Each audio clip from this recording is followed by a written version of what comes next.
everyone, welcome back to my YouTube channel Priya's Art and Craft. I hope you all are doing good. যেহেতু এখন চলছে festive season আর সামনে আসতে চলেছে আমাদের সবারই ফেভারিট একটা ফেস্টিভ, সেটা হচ্ছে দীপাবলি। আর সেই উপলক্ষে আমি তোমাদের সাথে শেয়ার করব এই সুন্দর একটা ক্যান্ডেল হোল্ডার ভিডিও, যেটা তোমরা বাড়িতেই বানিয়ে নিতে পারবে। তো চলো স্টার্ট করা যাক।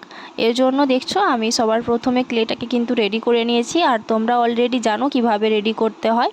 এখানে কিন্তু আমি ফেভিক্রিলের মোল্ডেড ক্লে ইউজ করেছি, এবং যার মধ্যে রেজিন আর হার্ডনার দুটো পার্ট থাকে, ইকুয়াল কোয়ান্টিটিতে নিয়ে মিক্স করে কিন্তু এইভাবে রেডি করতে হয়। তারপরে আমি দেখেছো একটা রোলারের মাধ্যমে এটাকে এইভাবে রোল করে নিয়েছি। এরপরে সাইডের যে এজেসগুলো রয়েছে সেগুলোকে সার্ভ করার জন্য আমি ট্যালকাম পাউডারের সাহায্যে এইভাবে ভালোভাবে সার্ভ করে নিচ্ছি। এরপর আমি এইভাবে একটা রাউন্ড শেপের কাট করে নিয়েছি। তারপরে একটা নাইফের সাহায্যে এইভাবে পাতার যে শিরাগুলো থাকে সেইভাবে আমি এখানে টেক্সচারটা দিচ্ছি। তোমরা অলরেডি এটা বুঝতে পেরে গেছো যে একটা পদ্ম ফুলের যে পাতা হয় সেই পাতাটাই আমি এখানে বানাচ্ছি।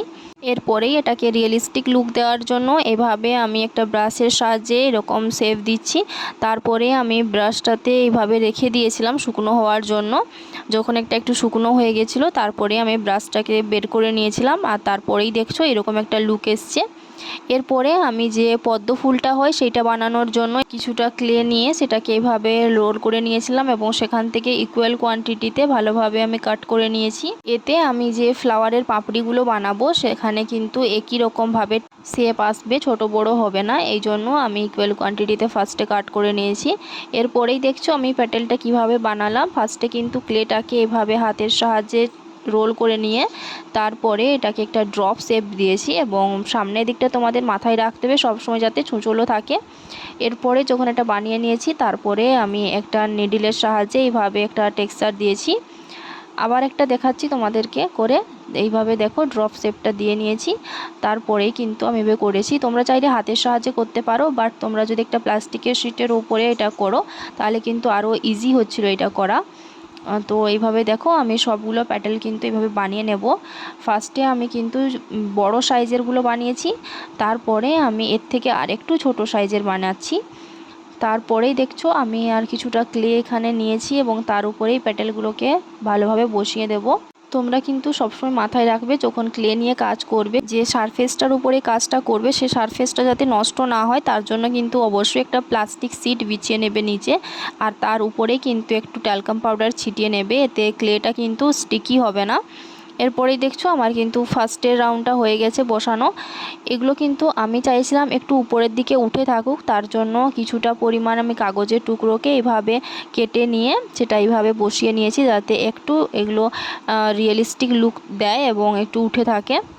এরপরে আমি এর থেকে একটু ছোট সাইজের যে প্যাটেলগুলো বানিয়েছিলাম ওগুলোকে বসিয়ে নেব। এতক্ষণে কিন্তু ক্লেটা আমার একটু হার্ড হয়ে গেছিলো, তো আমি এখানে গ্লু ইউজ করছি। যদি কাঁচা অবস্থা থাকতো তাহলে কিন্তু গ্লু অ্যাপ্লাই করার আমার প্রয়োজন হতো না।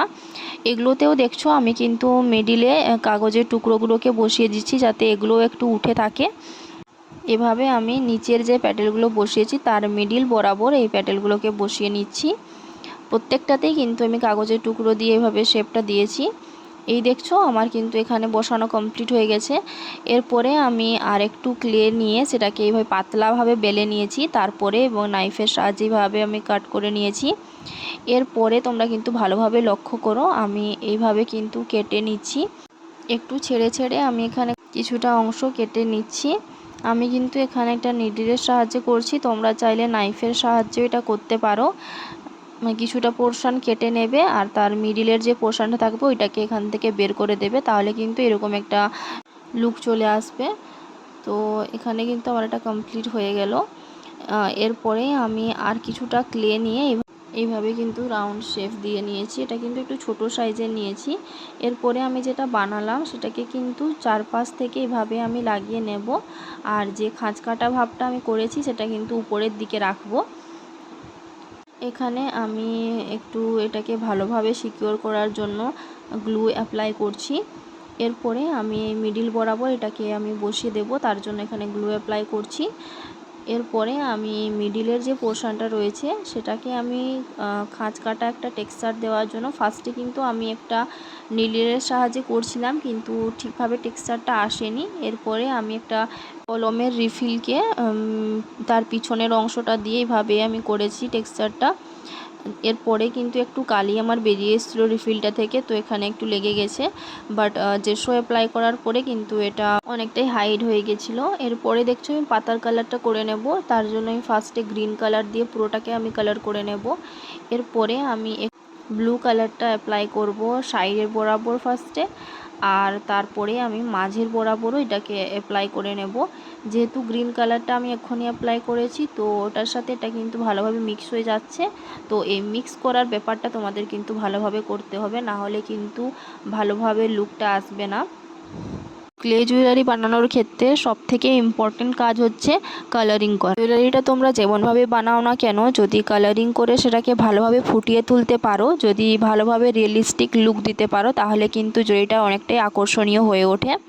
তো এরপরেই দেখছো আমি যে সিরাগুলো করেছিলাম সেখানে কিন্তু একটু লেমন ইয়েলো কালারটা অ্যাপ্লাই করেছি হাইলাইট করার জন্য। এরপরে কিন্তু নিচের যে কালারটা রয়েছে গ্রিন কালার, তার সাথে কিন্তু ভালোভাবে এটাকে ব্লেন্ড করে নিয়েছি। এই ব্লেন্ডিংটাও কিন্তু মোস্ট ইম্পর্ট্যান্ট কালারিংয়ের ক্ষেত্রে। যতটা পরিমাণ তোমরা ব্লেন্ড করে শ্যাডো ক্রিয়েট করতে পারবে, ততটা পরিমাণ কিন্তু জুয়েলারির কালারিংটা রিয়েলিস্টিক লাগবে।